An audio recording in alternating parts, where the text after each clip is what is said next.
Hey guys, this is Zach from Say What Zach here. Do another top line video. Today we are taking a look at the New York Islanders. So this team is a little hard to pin down the top line. They switch up a lot and they score by committee. So I had to go based on who I think who has the most points, what line has the most points, since this team again has a big scoring by committee and very defensive based, not offensive based.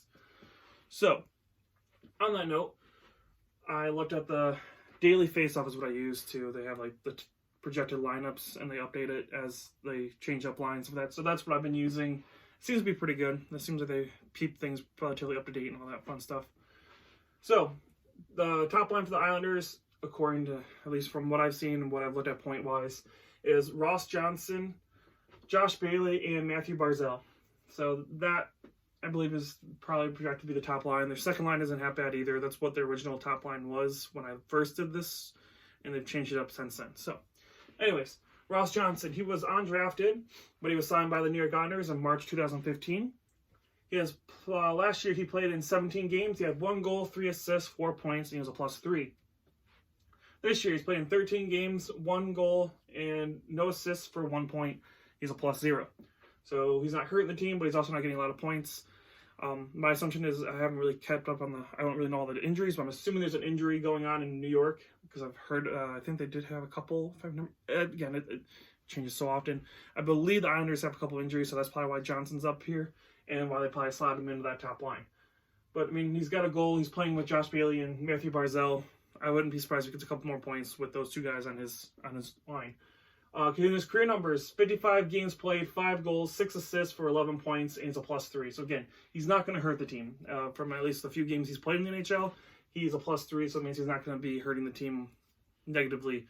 He will hopefully, he's pretty good defensively, it seems, so at least you got that, which is what the Islanders is based on. Yeah, they play very good defensively, and they have very good goaltending.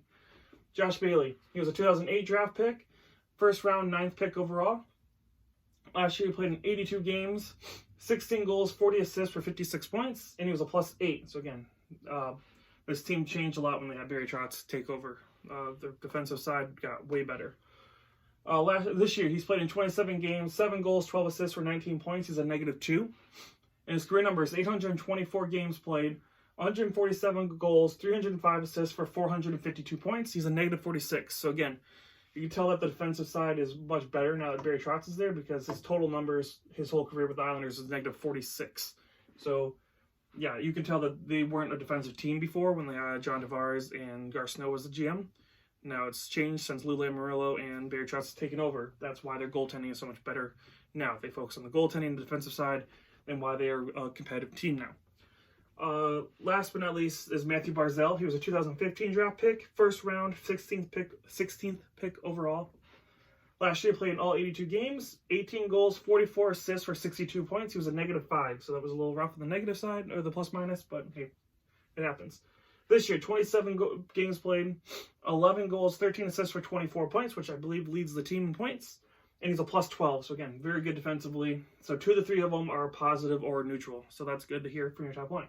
His career number is 193 games played, 51 goals, 120 assists for 171 points. So he's just 22 points under a point a game player. That's not bad. And he's a +6 in his career. Total, they have 44 points total in 27 games. Again, he has only played in 13 games. Johnston. So it's not surprising they're a little lower on the point side. But this team also, again, they play by goal scoring by committee. From top line to fourth line, they all can score. They defend on that to win games, and they also rely on their goaltending. They expect to get usually about 1 to 2 goals, and they rely on their goaltending defense to carry them without allowing any. So that's what this team is based on. So 44 points for this team, not surprising, even though they're tops of the NHL because of the fact that they are a very defensive team. But yeah, that's the New York Islanders top line. Again, we are doing American Hockey League standings over here now. I just started doing this last night, so it's something relatively new. I'm trying to mention a couple of these videos so people can pay attention. It is handwritten. I'm trying to get magnets ordered, and it's a process right now. But we are trying to get at least another board with some magnets so we can keep the standings for the American Hockey League up as well.